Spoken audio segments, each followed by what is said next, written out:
Hi guys, charot. For the person, for the kain tayo, and for the chismis tayo today. Kasi nga, grabe ha, ang daming nadaday. Naloka ako sa naloka ako sa mga pasabog. Ang dami. I mean, I don't know, pero girl, itong si girl, nag-expose. Hindi magandang klaseng kaibigan to.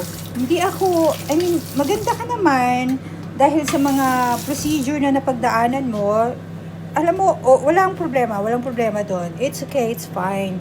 Wala namang Pero bakit, girl, pati yung kabit is, tawag nito, nakaka-proud. Nakaka-proud ba maging kabit? Diyos ko naman. And tapos, ang dami mong sinisira, tapos yung pag-disclose mo ng mga medical issues ng kaibigan mo, wow, nag-isip ka ba? Sige, harap, parang tayo, gusto ko magkamay. Nag-iisip ka ba, girl? Ay, nako, sana hindi ako makakita ng kaibigan katulad mo. Diyos ko, alam mo yon, nakakaloka ka. By the way guys, nakita niyo ba yung post ni Dr. Vicky Bello about sa moisturizer? Actually, agree ako sa kanya about sa moisturizer. Sa Pilipinas, feeling ko, sa Pilipinas, hindi pwede ang moisturizer. Lalo na pag summer, sobrang init. Kasi ako mismo, nung nasa Pilipinas ako, never ako gumagamit ng moisturizer. Kasi nag-try akong gumamit. Pero girl, yun ang cause ng aking breakout tsaka ng pimple. Yes, totoo yun. Kaya never akong gumamit sa Pilipinas ng moisturizer. Then, nung dumating ako dito sa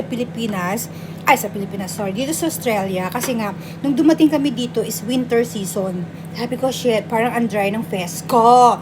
So, ayun, nag-try na akong gumamit, nag-search na ako ng magandang moisturizer, tapos ginamit ko yung dalawa yung moisturizer guys na ginagamit ko, yung tinry ko. And itong isa is super water based siya, hindi siya sticky sa mukha, napakagaan niya sa mukha. At dalawa actually it's the Neutrogena siya, and yung isa is Aqua Jelly. Super nice talaga, girl. Super nice, sobra. And then ayun na nga, girl.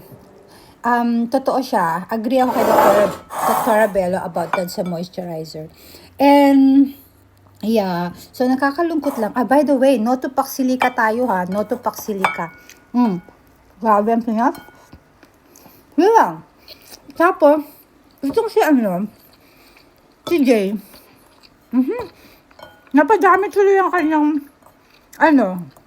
kaaway. Pati yung mga tawag ito, dapat hindi isawalat. Tapos